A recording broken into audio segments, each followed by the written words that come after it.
Com a paz do Senhor Jesus.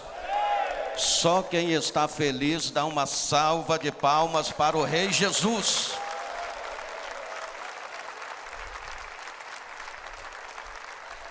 Queridos, quero louvar a Deus por esta oportunidade que o Senhor me concede de estar aqui neste evento tão especial, tão importante para as nossas vidas. Agradeço a diretoria, pastor Magno, diretor, pastor Roberto Marena, nosso diretor presente, pastor Milton, Deus abençoe. E a todos vocês, eu louvo a Deus pela vida de vocês. Cumprimentar o pastor José Nilton pela brilhante, excelente e maravilhosa palestra que ele nos trouxe aqui esta tarde, de muita edificação para a nossa vida. Me foi dada a responsabilidade de trazer a palavra do Senhor nesta tarde, além da palestra que nós ouvimos. A minha função não é propriamente palestrar, mas é pregar a palavra de Deus. É o que eu gosto de fazer. Então pega a Bíblia Sagrada, a Santa Palavra de Deus. Eu vou ler dois textos com vocês, dois textos. Somente para, é de praxe, claro, evidente, a gente ler um texto da palavra para ministrar, para pregar. Eu quero ler dois textos com vocês. O tema do evento já é de conhecimento de todos. Quem trouxe a Bíblia Sagrada, a palavra de Deus, abane assim, ó, e dê um brado de glória para Deus. Evangelho de Jesus, escrito por Mateus, capítulo 3, versículo 2.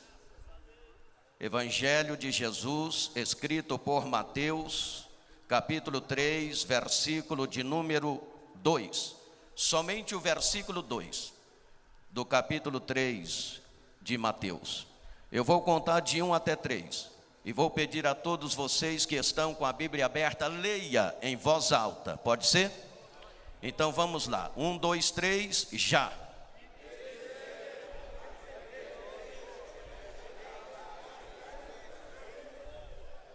E dizendo: arrependei-vos, porque é chegado o reino dos céus. Segundo livro de Samuel, capítulo 23, versículo 15. Segundo livro de Samuel, capítulo 23, versículo 15. Diz assim, para adiantar: e teve Davi desejo e disse: quem me dera beber da água da cisterna de Belém, que está junto à porta.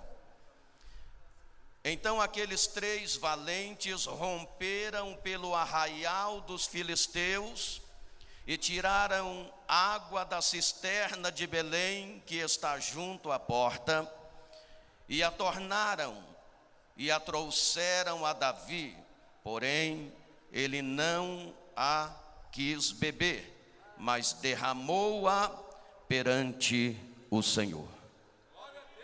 Curve a sua cabeça, fechem os teus olhos e orem dizendo assim: meu Deus, não, mais forte, meu Deus, eis aqui a sua palavra, que é santa, é fiel, é verdadeira, é poderosa, é inerrante e é infalível e é digna da nossa aceitação.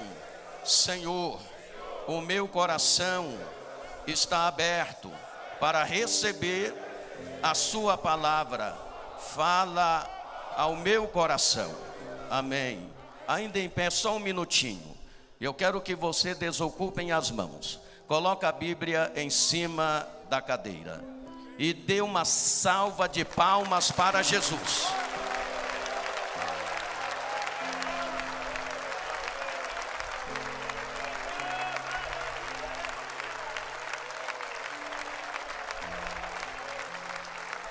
Mas eu vou pedir para melhorar. É para o rei. Batendo palmas, olha para o céu e comece a glorificar o nome do rei. Aleluia, glorifique o nome dele. Santo, santo, santo, santo, santo, santo é o Senhor. O Senhor é santo. O profeta Isaías disse que o Senhor é triplicamente santo. Toma o seu assento em nome de Jesus.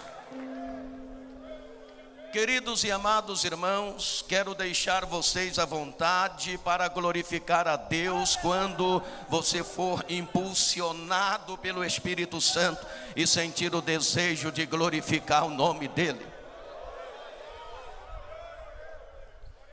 Nós estamos no evento chamado Homens de Fé, cujo tema é Homens do Reino.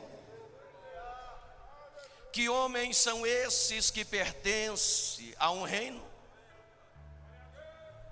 Será que é um grupo de homens que não tem o que fazer e que resolveu abraçar um sistema de religiosidade para ter uma vida religiosa?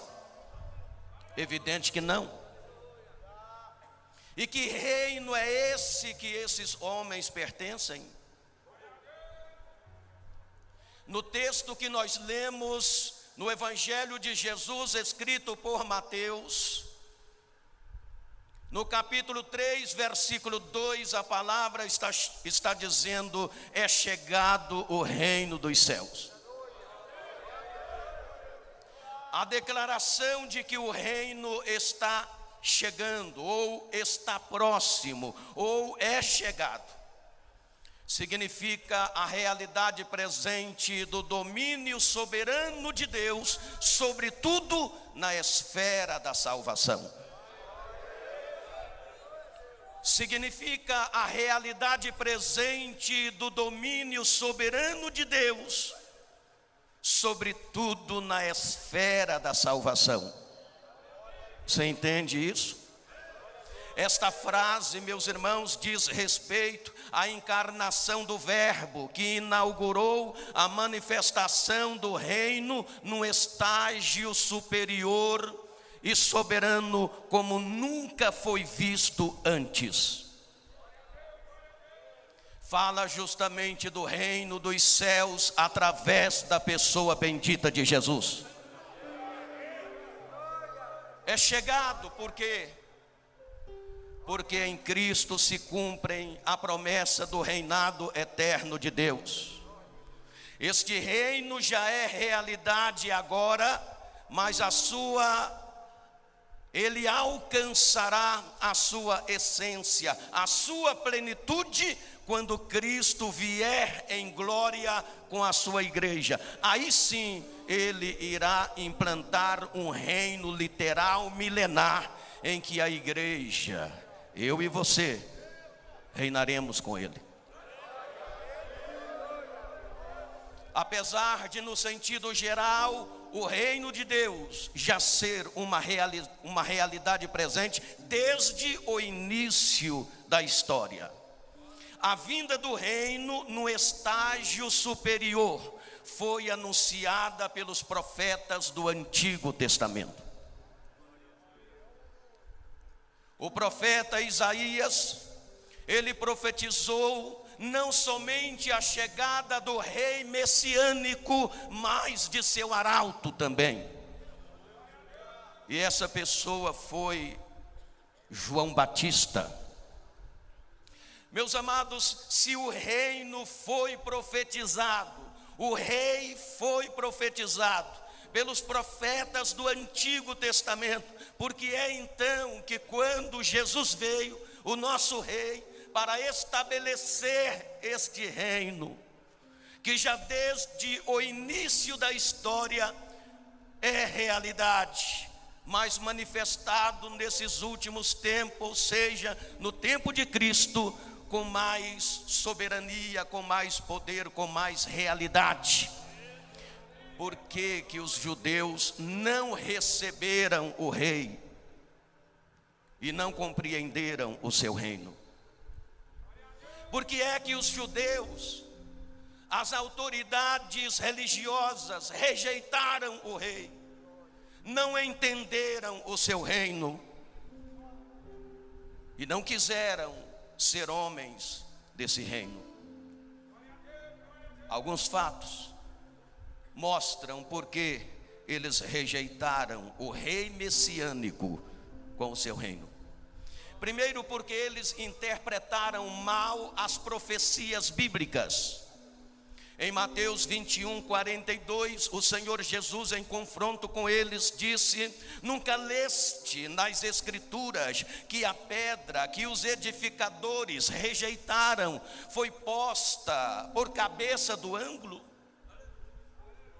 E em Mateus 22:29, Jesus diz: errais por não conhecer as Escrituras e nem o poder de Deus.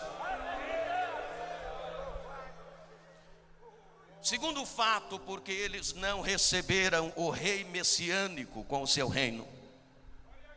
Eles esperavam por um líder político poderoso com um reino terreno.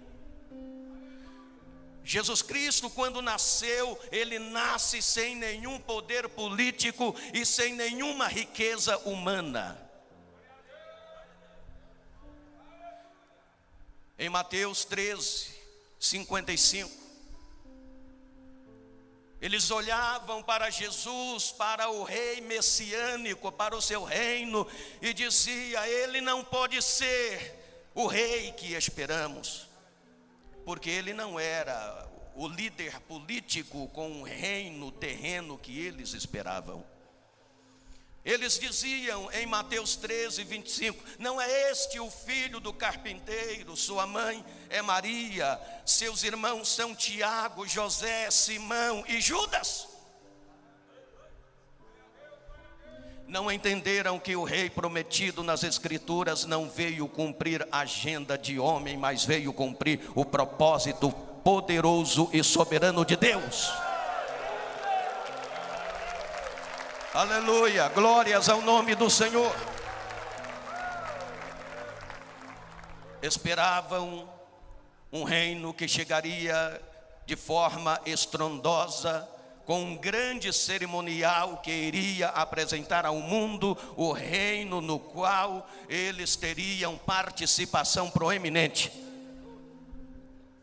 Mas Jesus vem dizendo: o meu reino não é deste mundo. Terceiro fato, porque eles não aceitaram o rei messiânico com o seu reino, porque Jesus confrontava o pecado deles, e eles não aceitavam esse tipo de confrontamento. Em Lucas 18:19-14, Jesus mostra para eles que eles são orgulhosos e se achavam os melhores. Jesus mostra o pecado deles e confronta o pecado de arrogância, dizendo: vocês querem ser superior a todos. A vaidade de vocês é mais importante do que Deus. Quarto fato, porque eles não aceitaram o rei messiânico com o seu reino. Jesus não se prendia às tradições deles. Ora, eles queriam que o Messias que eles esperavam se prendessem às tradições deles. Em Mateus 12:6, Jesus fala para eles: eis aqui quem é maior que o templo. Os judeus estavam Eles estimavam o templo, nada era maior que o templo para eles, exceto aquele Deus que era adorado nele. Mas quando Jesus chega afirmando: eis que está aqui quem é maior que o templo, Jesus estava afirmando que era Deus.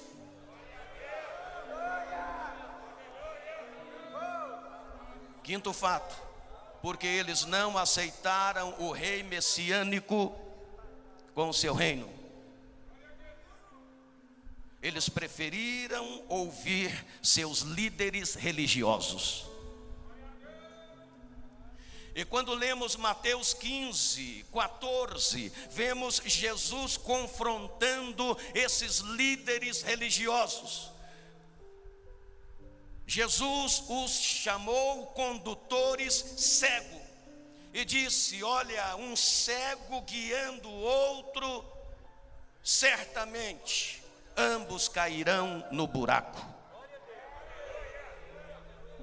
Jesus estava dizendo para eles: a religião de vocês, esse sistema de religiosidade de vocês, para nada presta, senão para puxar vocês cada vez mais para o buraco.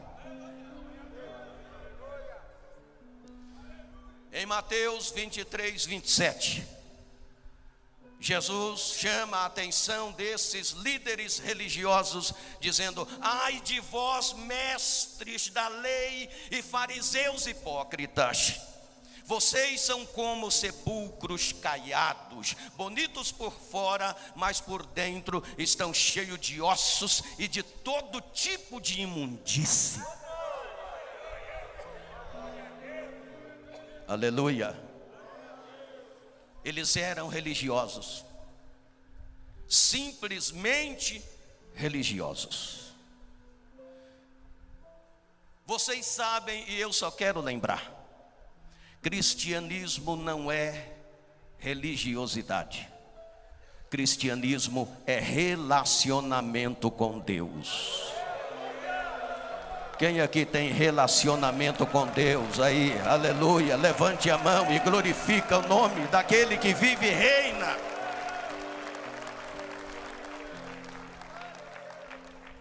Os simplesmente religiosos descaradamente são falsos para com Deus, são arrogantes, se acham melhores que todos e ainda tira onda com os outros. Religião sem relacionamento com Deus é veneno. Eu vou repetir isso aqui, acho que alguém não entendeu. Religião sem relacionamento com Deus é veneno. Deixa eu falar uma coisa que pode chocar alguns de vocês: não tem ninguém mais religioso que o Satanás. Eu vou repetir: não tem ninguém mais religioso que o Satanás. A religião ultimamente sempre foi assim, é o que mais afasta as pessoas de Deus. Deus não está interessado em pessoas simplesmente religiosas, como os fariseus. Mas Deus está interessado em homens que sirvam no reino. Deus está interessado em homens que sirvam no reino. Pessoas que têm relacionamento com Ele. Se tem alguém aqui assim, levante a mão e dê um brado de glória. Aleluia, dê glória para o rei, ele merece, só ele merece.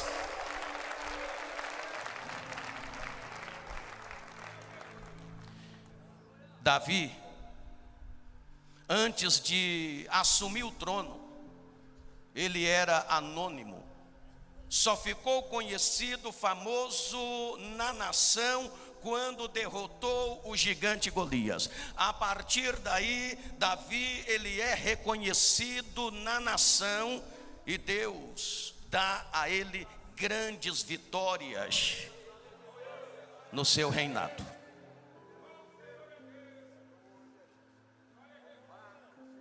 Davi tinha à sua disposição um exército de homens adestrados para a guerra. Entre esses homens, esse exército de homens adestrados para a guerra, haviam 37 que se destacaram pela sua coragem e pela sua valentia. Eles eram chamados os valentes de Davi. Em 2 Samuel capítulo 23, versículo 8. Nós lemos em 2 Samuel 23, 15 e 16. Ali a Bíblia Sagrada está dizendo que houve uma ocasião em que Davi desejou beber da água da cisterna que estava em Belém. E a guarnição dos filisteus estava exatamente em Belém. Aí diz o texto sagrado que 3 homens do reino romperam pelo arraial dos filisteus, tiraram água da cisterna de Belém e trouxeram a Davi. Aqueles homens, pelo respeito e admiração que tinha por Davi, sem se preocupar com reconhecimento, tiveram aquela atitude de coragem e de valentia, não se importando com o que poderia lhe acontecer, mas empunharam as suas espadas e seguiram à frente, para defender o reino e as necessidades do seu rei. Aí o texto sagrado vai dizer que um outro valente por nome Sama, ele, em uma época em que os filisteus acamparam para tomar o campo de lentilhas, o texto sagrado diz que Sama, esse outro valente de Davi, defendeu o campo de lentilhas quando os filisteus se ajuntaram numa multidão para tomar o campo. O que este valente fez? Resistiu os filisteus, se pôs no meio do pedaço de terra, o defendeu e feriu os filisteus. Aí a Bíblia Sagrada vai dizer que Deus deu grande livramento no reino por intermédio desse valente. Por que eu estou trazendo esses fatos do reinado de Davi? Exatamente porque assim deve ser comigo e você, homens do reino. Homens do reino não são covardes. Homens do reino não são medrosos. Homens do reino são valentes, são corajosos, são destemidos, enfrenta a luta, enfrenta o inimigo, entra no arraial do inimigo para defender o reino e seu rei. Aleluia, glória, glórias ao nome de Jesus. Aleluia. Como homens do reino, devemos ser corajosos, valentes e destemidos na obra de Deus, para defender as causas do rei. Muitos estão sendo covardes, estão largando a armadura da fé e estão desistindo.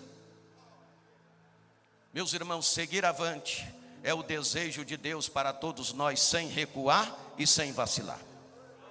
Infelizmente, nos momentos dos grandes combates, das grandes lutas, o que muitos fazem é largar a espada e desistir. Assim como Davi contava com esses valentes para defender o reino e as suas causas, Deus conta comigo e com você. Os valentes de Davi entravam no campo do inimigo sem medo e com muita coragem, sem se preocupar com o que poderia lhe acontecer, para defender o reino e o seu rei. A Bíblia Sagrada fala, o apóstolo Paulo fala que nós, na qualidade de homens do reino, nós somos embaixadores de Cristo nesta terra. E se nós somos embaixadores, significa dizer, eu sei que você sabe, nós somos representantes. Se nós somos representantes, nós precisamos defender a causa do rei com coragem e valentia. Em Lucas, no capítulo 9, versículo 62, o Senhor Jesus disse que aquele que põe a mão no arado e olha para trás não é apto para o reino. E Paulo disse em Filipenses capítulo 3, versículo 13: irmãos, quanto a mim, não me julgo que haja alcançado, mas uma coisa é que, esquecendo-me das coisas que para trás ficam, avanço para aquelas que estão adiante de mim, prossigo para o alvo, pelo prêmio da soberana vocação de Deus. Deus conta com você, Deus conta com a sua coragem, Deus conta com a sua valentia, Deus conta com você para defender as causas do reino. Aleluia, glória, bendito é o nome do Senhor. Ouça aqui. Os homens dos reinos não são pessoas, muitas vezes, bem-sucedidas socialmente, politicamente e economicamente. Porém, são homens bem-sucedidos espiritualmente, e com esses Deus conta para o seu reino. Eu faço uma pergunta: Deus pode contar com você? Tem gente que reagiu, outros não. Eu vou perguntar de novo: Deus pode contar com você? Para o que der e vier, Deus pode contar com você. Para o que der e vier, se pode, levante a mão e glorifique o nome dele. Agora veja. Agora analisa comigo. E acredito que vocês vão concordar comigo. E se não concordar também não tem problema. Aqui é democracia, né? Homens do reino nem sempre são aqueles que estão em cima, no topo, nos palcos e até mesmo nos púlpitos, que ostentam título, fama, poder diante dos holofotes. Mas são aqueles que estão em plena atividade em prol do reino. E muitos deles nem aparecem nas fotos, em cartazes, outdoor, muito menos na mídia. Estão muitas vezes em lugares onde ninguém quer ir. Lá estão eles.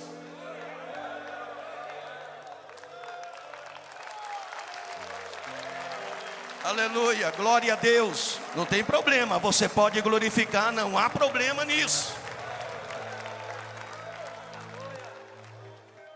Infelizmente, eu posso falar? O silêncio parece que diz que não, né? Eu pergunto de novo, eu sou insistente, eu posso falar? Infelizmente, muitos estão servindo no ministério hoje apenas por interesses terrenos, como fama, poder, aplausos, glória, reconhecimento, como tapinha nas costas, dizendo: você é bom. Eles querem ter seu ego massageado. Nada mais do que isso. Homens do reino verdadeiro são diferentes. Não estão preocupados com a fama, com poder, com glória, com posição.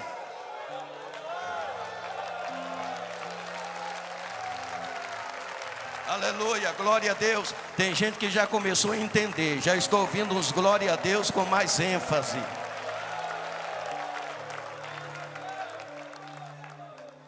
É claro Claro que você pode e deve ser reconhecido, seu trabalho pode e deve ser reconhecido, você pode ser aplaudido, você pode ser admirado, você pode ser até famoso, não é pecado. Eu estou falando aqui de prioridade. Se a sua prioridade como homem do reino for fama, poder, glória, posição, aplausos, então você está redondamente errado. Nossa prioridade deve ser fazer com que o reino cresça, rompendo o arraial do inimigo e arrebatando as almas do reino das trevas e trazendo para o reino de nosso Senhor e Salvador Jesus Cristo, nosso Rei. Aleluia, glória, pode glorificar.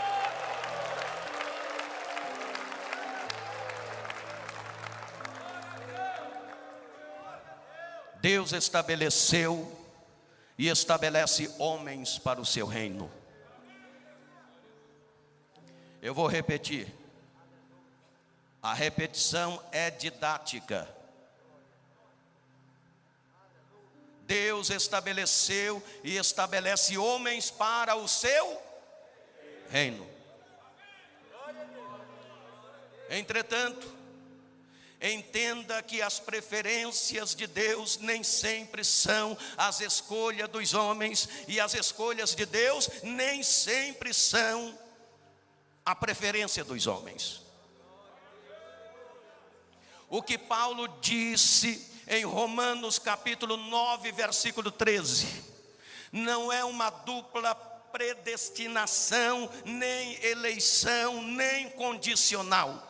Com presciência, com base numa fé prevista por Deus, Paulo fez menção e disse: Deus escolheu Jacó e aborreceu Esaú. Ele não está falando necessariamente de dois indivíduos, mas ele está falando de duas nações. Para os homens é Esaú, mas para Deus é Jacó. Para os gabinetes é Esaú, mas para Deus é Jacó. Para o sistema pode ser Esaú, mas para Deus é Jacó. Em João capítulo 15, versículo 16, o Senhor Jesus disse: eu vos escolhi e vos nomeei para que vades e deis muitos frutos. E é bom lembrar que aqui o Senhor Jesus não está falando de escolha salvífica. Ele não está tratando de escolha para a salvação. Ele está tratando de escolha para o ministério. Vos escolhi e vos nomeei para que vades e deis o quê?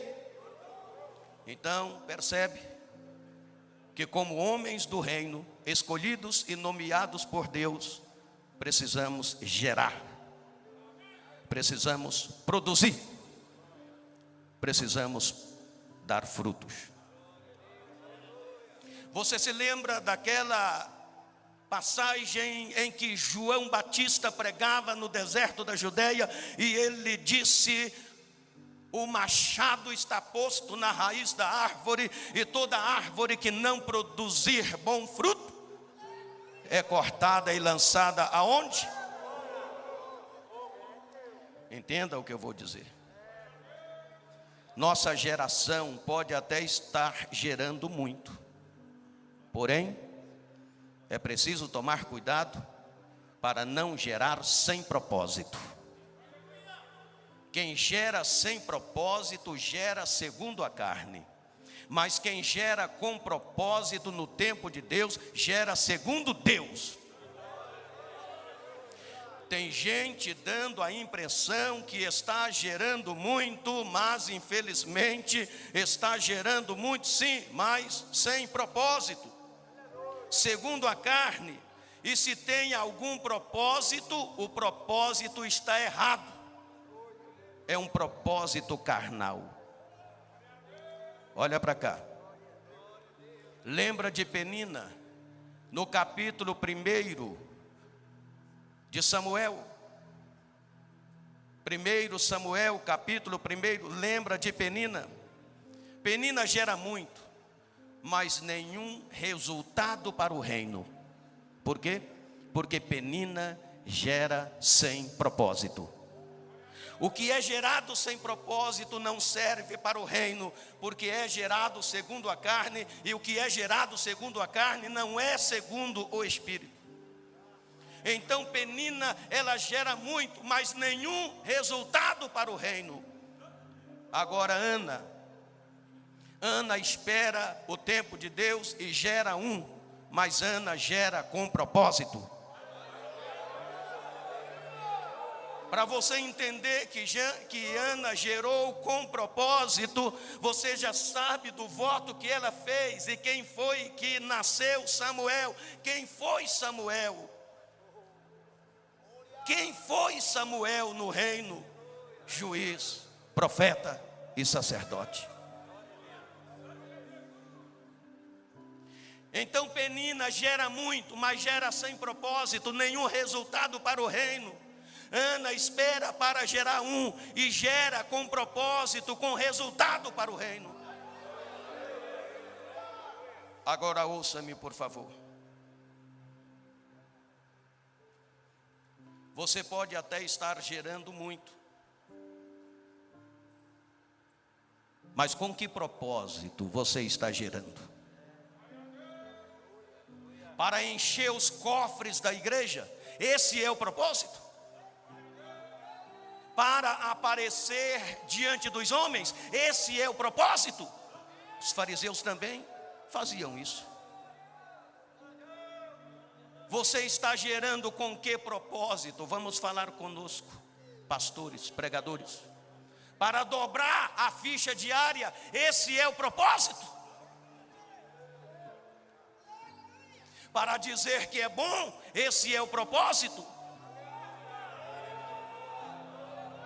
Para mudar de posição ministerial, esse é o propósito? Para ficar bem na fita, esse é o propósito? Você até gera e até está bem na fita com os homens, mas na fita de Deus você vai mal. Pobre Penina, na fita de Deus está mal.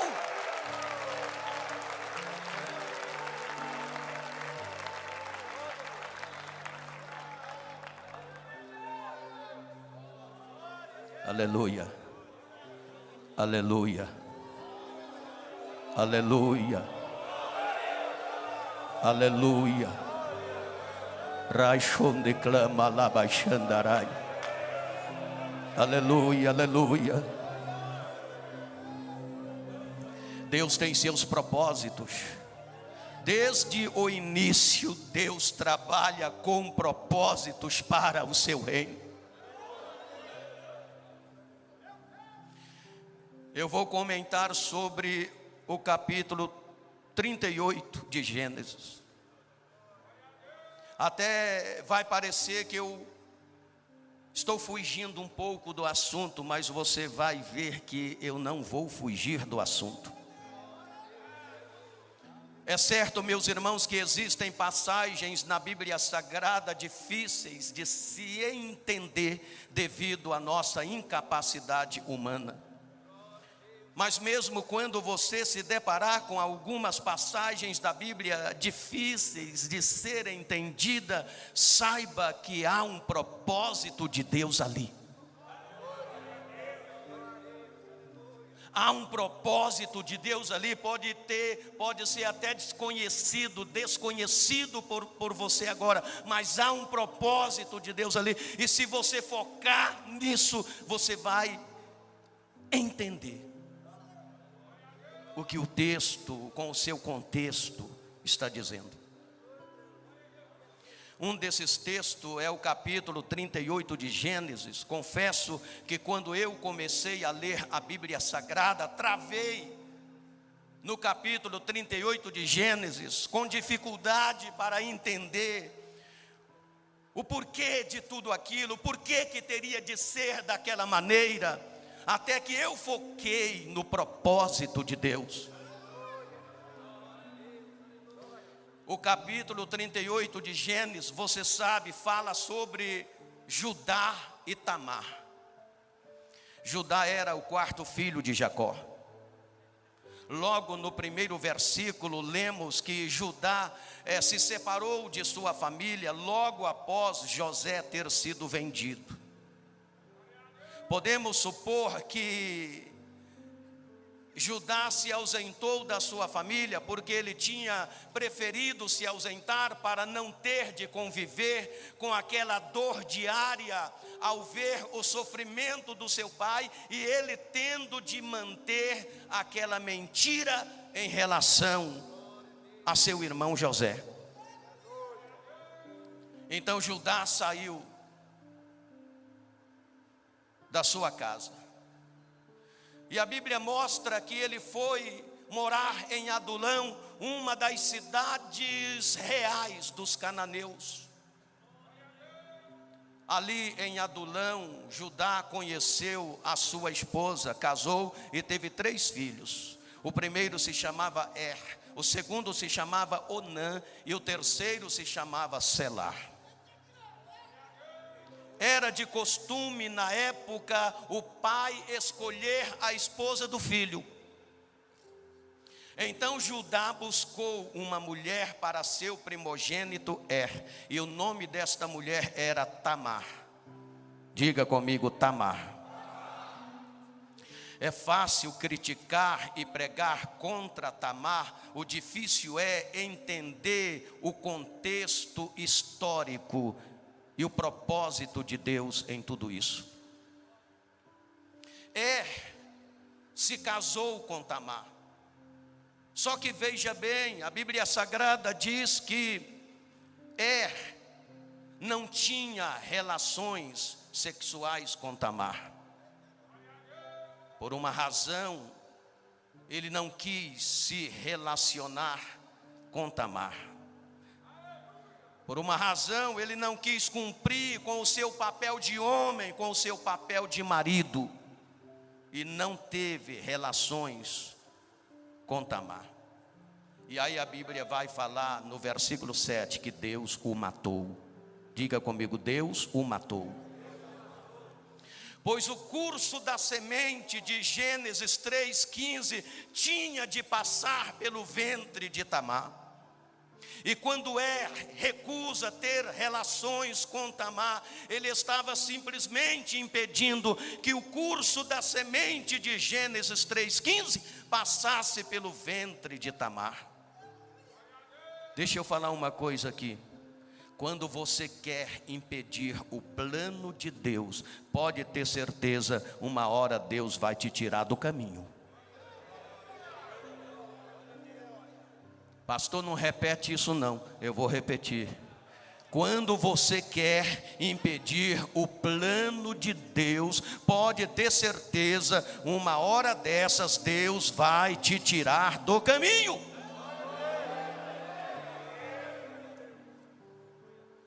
Se você está impedindo o propósito de Deus na vida de um homem do reino, pode ter certeza, você vai fazer isto enquanto Deus permitir. Uma hora Ele vai tirar você do caminho e este homem do reino vai passar e vai continuar fazendo a obra do reino.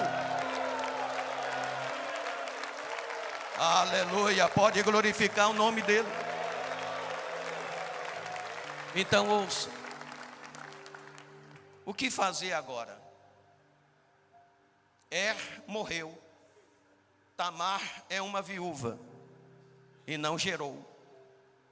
Conforme o antigo costume do levirato, que era adotado no Antigo Oriente, quando um homem morria antes de gerar filhos, o seu irmão solteiro devia se casar com a viúva para dar descendência ao que morreu. Foi isso que Judá fez. Judá pegou Tamar e deu ao seu segundo filho, Onã. Percebe? No versículo 8, que quando Judá foi dar Tamar a Onã, ele disse assim: Onã, meu filho, casa-se com Tamar e suscita semente a teu irmão. Então Onã casou-se com Tamar. Se você observar no texto, você vai ver que Onã era um camarada que não gostava muito de Deus. Ele não tinha um coração sincero com Deus. Esse Onã, ele tinha relações com Tamar. Só que na hora H, o sêmen, ele jogava fora. Onã não jogava o sêmen dentro de Tamar, porque o filho seria cotado como descendência de seu irmão que havia morrido. Eu falei para vocês agora há pouco, que no versículo 8, de 38 de Gênesis, quando Judá deu o seu filho Onã a Tamar, ele disse: casa-se com ela e suscita semente a teu irmão. No versículo 9, aí a palavra diz que Onã tinha relação com Tamar, jogava na hora H o sêmen fora. Aí diz o versículo 9, porque soube que essa semente seria para seu irmão. Olha aqui, infelizmente tem Onã por aí. Eu não sei se tem por aqui. Será que tem por aqui? Será que tem por aqui? Por aí eu sei que tem, por aí afora eu sei que tem. E não é só um não, tem alguns Onãs por aí afora. Não sei se tem aqui, por aqui. Será que tem por aqui? Como assim, pastor? Onã é daqueles que gostam de boicotar o trabalho do irmão. Onã é daqueles que gostam de boicotar o trabalho dos homens do reino. Onã é daqueles que torce para a queda e o fracasso ministerial do irmão. Principalmente quando o homem do reino está produzindo, está trabalhando, o trabalho está crescendo, está gerando muito segundo Deus. Onã fica de olho e fala assim: vou boicotar, porque não quer o sucesso do irmão. Deixa eu falar uma coisa. O Onã, seu bobinho, os homens do reino vão continuar fazendo a obra do reino, mesmo você sendo contra, mesmo você fazendo biquinho, mesmo você torcendo o nariz.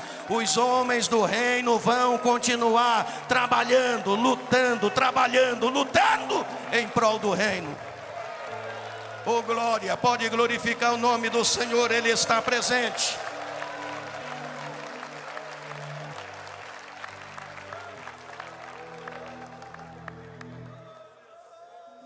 Sabe o que aconteceu? Onã também morreu. E o texto diz: Deus o matou. Diga comigo: Deus o matou. Eu volto a dizer: se você está boicotando o trabalho de um homem do reino por inveja, por maldade, por covardia, uma hora Deus vai te tirar do caminho. Essa hora é difícil sair um glória a Deus, hein?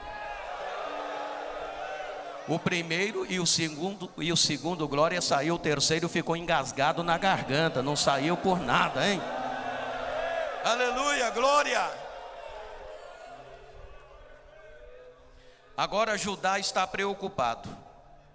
Por que Judá está preocupado? Porque morreram seus dois filhos. E Onã morreram. Mas ainda tem o terceiro, tem o caçula, tem o Selá. Porém Judá toma uma decisão equivocada. Judá pensa consigo, por medo de morrer o seu terceiro filho, ele diz assim, mais ou menos assim: não vou continuar cumprindo a lei do levirato, porque segundo a lei do levirato, ele tinha que dar Tamar ao seu terceiro filho, para continuar a descendência. O que Judá fez? Judá engana Tamar. Judá chega para Tamar e fala: Tamar, olha, o Selá ainda está meio novo, e quando ele crescer, tiver homem barbado já, então eu te dou Tamar para continuar cumprindo a lei do levirato. Aí Tamar, tudo bem. Mas acontece que o texto vai dizer que Judá despreza Tamar. Ele manda Tamar embora. Tamar é obrigada a ir embora. Agora Tamar, uma mulher, além de ser uma mulher viúva, sem valor nenhum naquela sociedade, e não gerou. É aí que Tamar toma uma decisão, e que muitas vezes nós criticamos sem analisar o contexto histórico e o propósito de Deus. Voltando um pouco lá atrás, quando Deus vê Abraão, Deus vê uma nação, e dessa nação o Messias, não só uma semente que vai passar pelo ventre de Tamar, mas é o desdobramento de uma nação, e dessa nação virá o Messias que estabeleceria o seu reino para salvar eu e você. O tempo passa e Tamar percebe que Judá não vai cumprir a sua promessa de cumprir com a lei do levirato e dar o seu terceiro filho a ela. Então ela toma uma decisão. Era a época da festa da tosquia das ovelhas, e Tamar sabia que Judá ia na festa da tosquia das ovelhas, porque era tradição. O que Tamar fez? Ela vai, se troca de roupa, ela tira as roupas de sua viuvez, e ela veste-se de prostituta culturais, e vai para a esquina onde Judá vai passar. Judá estava viúvo, a sua mulher havia morrido, e certamente ele estava carente. Então Tamar, vestida de prostituta culturais, ela vai para uma esquina onde Judá vai passar, e quando Judá vai passando, ele vê Tamar e não reconhece que é a sua nora, porque ela havia se cobrido com um véu exatamente para não ser reconhecida. E Judá chama Tamar e diz: eu quero me deitar com você. E Tamar diz: o que é que você vai me dar em troca? E Judá diz: amanhã mando um amigo meu te levar um cabrito do rebanho. E Tamar diz: eu preciso de uma garantia. E Judá fala: o que é que eu vou te dar de garantia? Amanhã eu mando o meu amigo te levar um cabrito do rebanho. E ela diz: não, eu preciso de uma garantia. Me dá o teu selo, me dá o teu cordão, me dá o teu cajado. Amanhã, quando o cabrito chegar, eu devolvo seus pertences. Tamar sabia que esses objetos revelariam a identidade do homem que se deitou com ela.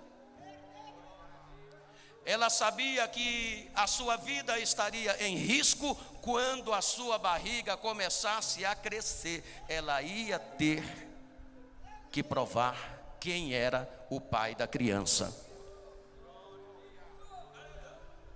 Judá teve relação com Tamar, sem saber que era a sua nora. Então ouça bem. No dia seguinte, conforme combinado, Tamar chamou seu amigo e disse: está aqui esse cabrito do rebanho, leva para a prostituta culturais e revê os meus objetos. O amigo de Judá vai, procura a tal prostituta culturais. Não existe essa mulher. Ele procura e os homens dizem: aqui não existe nenhuma prostituta, está por aqui. Por quê? Porque depois da relação, Tamar voltou, tirou as vestes de prostituta culturais e se vestiu novamente com as vestes de viuvez. O amigo de Judá volta, chega para Judá e diz: Judá, não existe essa prostituta lá, essa mulher não existe. Aí Judá: puxa vida, e meus pertences, e meu selo, e meu cordão, e meu cajado? Agora já era. 3 meses depois, percebe-se que Tamar está grávida. Alguém imediatamente foi levar a notícia para Judá, e chega para Judá e diz: Judá, Tamar adulterou, está grávida. Numa hora dessas não falta quem leva a notícia, né? Qual foi a decisão de Judá? Prepara a fogueira, vai morrer queimada. Observa. Percebe-se nesse texto que a sentença já havia sido decretada, não importando nenhum detalhe. Ninguém procurou saber de detalhes. Vamos chamar Tamar aqui, vamos perguntar para ela: como é que foi isso, Tamar? Como é que foi isso? Como é que você fez isso? Não era para... Não.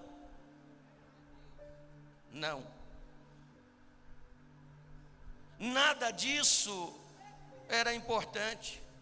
Ninguém pensou: será que ela se prostituiu mesmo? Ninguém pensou: será que ela não foi violentada? Ninguém pensou: e o pai? Quem é o pai da criança? Nada disso parecia importante. Ninguém se propôs interceder por Tamar. Ninguém se propôs ajudar Tamar, mas todos estavam interessados em apenas criticar, acusar, censurar e caluniar. Tem de morrer queimada. Meus irmãos, é incrível como esta cena se repete e muito nos dias atuais. Tem muita gente que já anda com a mão cheia de pedras, só esperando a primeira oportunidade. Outros já estão com a fogueira acesa, só esperando a primeira oportunidade para jogar seu irmão na fogueira. Porém, Tamar havia garantido o seu habeas corpus. Gênesis 38, 25. A fogueira estava preparada, a sentença havia sido decretada. Tamar não ia poder alegar a sua inocência, pois ela estava grávida. Percebe que ninguém não pensou nem na criança que estava no ventre de Tamar. Quando ela ia ser jogada na fogueira, Tamar disse: minha gente, espera aí, eu preciso falar com meu sogro Judá. E ela chega para Judá e diz: meu sogro, tudo bem? Tá bom, a sentença está decretada. Meu sogro, ó, conhece este selo? Sabe de quem é esse cordão? E esse cajado, meu sogro, de quem é? Parece que tem até o seu nome gravado aqui.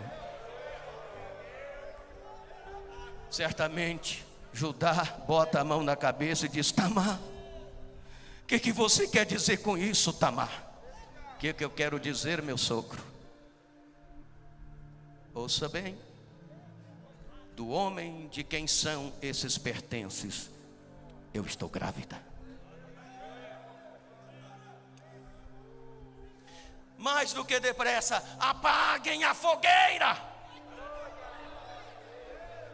Versículo 26, Judá diz: minha gente, se alguém está errado nessa história, sou eu. Ela é mais justa do que eu.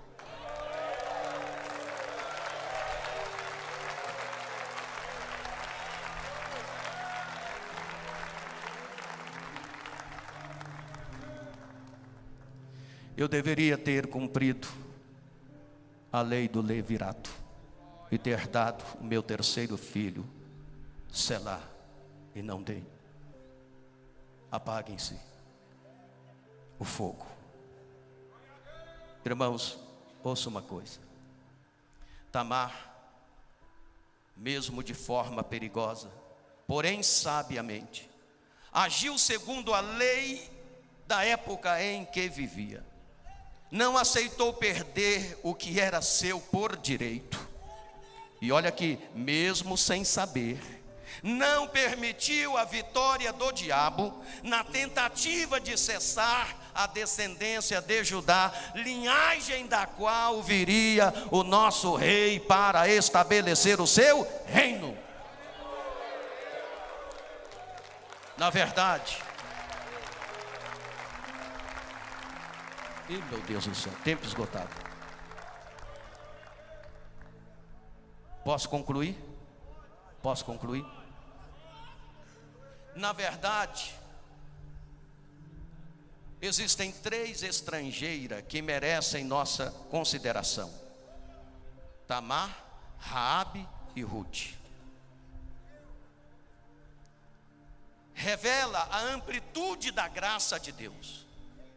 Deus achou por bem conceder que elas carregassem em seus ventres a linhagem real através da qual Cristo haveria de vir ao mundo, mostrando que a decisão de salvar o mundo foi dele, sem intervenção ou méritos de homens.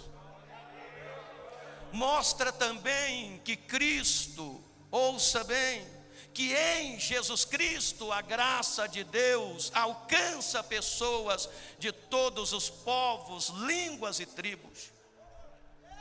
E mostra também que mesmo nas complexidades das escolhas humanas, Deus age de maneira misteriosa para trazer justiça e cumprir com o seu propósito nesta terra.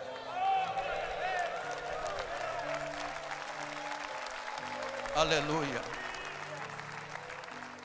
Portanto, irmãos, quando você, eu, nós nos depararmos com alguns textos difíceis da Bíblia Sagrada, vamos reconhecer a nossa pequenez, a nossa incapacidade humana, e vamos ficar no cântico de Romanos capítulo 11, versículo 33, que diz: ó profundidade das riquezas, tanto da sabedoria como da ciência de Deus, quão insondáveis são os teus juízos e quão inescrutáveis os teus caminhos. Porque quem compreendeu o intento do Senhor, ou quem foi o seu conselheiro? Porque dele e para ele, porque dele e por ele e para ele são todas as coisas. Glória, pois, eternamente ao seu nome. Aleluia. Encerrando, eu quero dizer a vocês que homens do reino são aqueles que, quando toca os seus pés no chão a cada manhã, causa uma revolução no inferno, e Satanás, preocupado, chama os seus demônios e dizem assim: gente, nós temos problemas. E alguém diz: que problema, chefe? E o diabo diz: o camarada acordou. Homens do reino é aquele que a família olha para ele com confiança, porque sabe que pode contar com a sua proteção, com o seu cuidado e com a sua fidelidade. Homem do reino são aqueles que os outros homens o veem como exemplo, alguém que pode ser imitado. A sua igreja, os seus liderados o procura, porque sabe que dele recebe conselhos e forças. Homem do reino entende que Deus nunca afirmou que a vida ao lado dele seria fácil, apenas disse que valeria a pena. Homens do reino,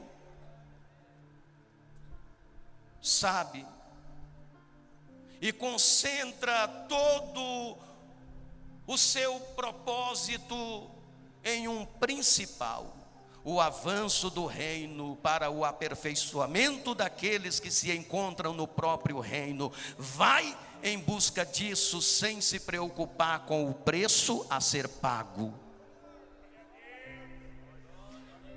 Homem do reino é aquele que sabe que com o contrato e a garantia de Deus nunca sairá perdendo. Entende o que Jesus disse em Lucas capítulo 18, versículo 29 ao 30. Não há ninguém que, tendo deixado tudo pelo reino, que não venha a receber nesta vida muito mais, e na vida vindoura a vida eterna. Declama, aleluia, glória a Deus. Que Deus lhe abençoe. Que a graça de nosso Senhor Jesus Cristo, o amor de Deus e a consolação do Espírito Santo permaneçam em nossos corações. Fique em pé em nome de Jesus.